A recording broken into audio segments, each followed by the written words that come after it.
Dragon Ball Z has had a ton of fighting games over the years of varying degrees of quality, but none have ever made us more excited than Dragon Ball FighterZ.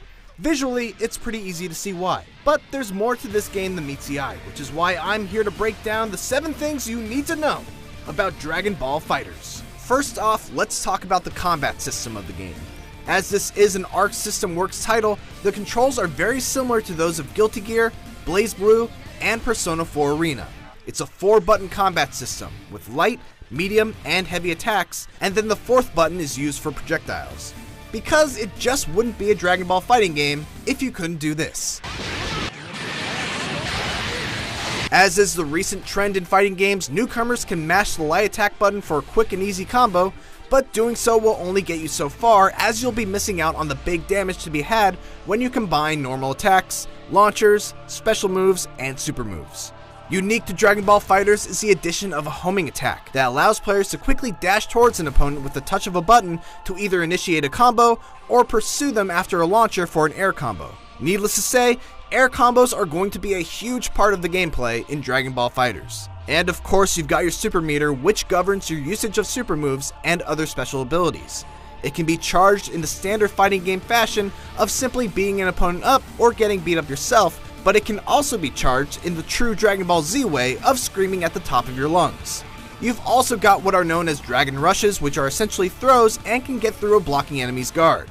There are also push blocks to put some distance between you and an aggressive enemy, and a neat teleportation maneuver that costs a bar of meter, but teleports you behind an enemy for a quick cross-up. As far as characters go, the developers have been mostly quiet with regards to who we can expect to see populate the roster, but for now we've got 7 confirmed characters: Goku, Gohan, Vegeta, Frieza, Cell, Majin Buu, and the recently announced Future Trunks. As for how they play, Goku and Cell feel the most well-rounded, not particularly excelling or faltering in any areas. Gohan and Vegeta are straight up aggressive rushdown characters that excel at getting in your face with dizzying speed.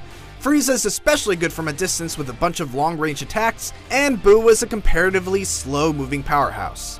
Dragon Ball FighterZ also has a comeback mechanic very similar to X Factor in Marvel vs. Capcom 3 in the form of the Sparking Blast. Players can only use Sparking Blast once per match, and popping it will give a character an immediate boost in power in addition to regeneration of all their blue life. It's also worth mentioning that this is perhaps the most true to the source material Dragon Ball fighting game that there has ever been. Even going beyond just the look of the game, which is stunning in its attention to detail, just about every maneuver, stance, and pose is taken straight from the source material.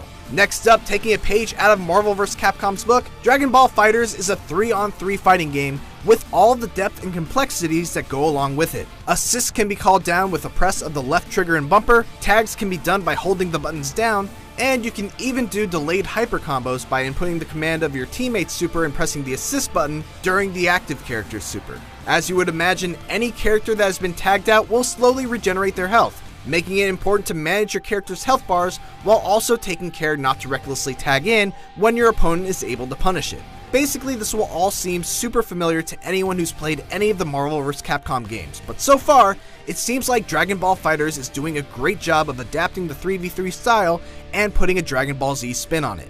If you watch the show, you probably know that any arena the Dragon Ball Z characters fight in typically looks dramatically different by the time that fight is over. True to its roots, the same holds true for Dragon Ball FighterZ. Using a super move to finish off an opponent on Namek, for instance, will cause this to happen.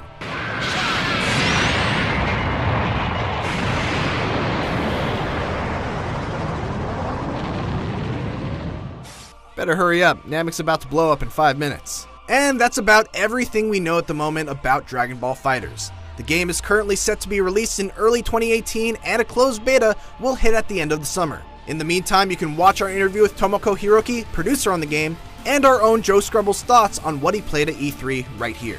That's all for me, thanks for watching, and we'll see you on the next episode of Dragon Ball Z.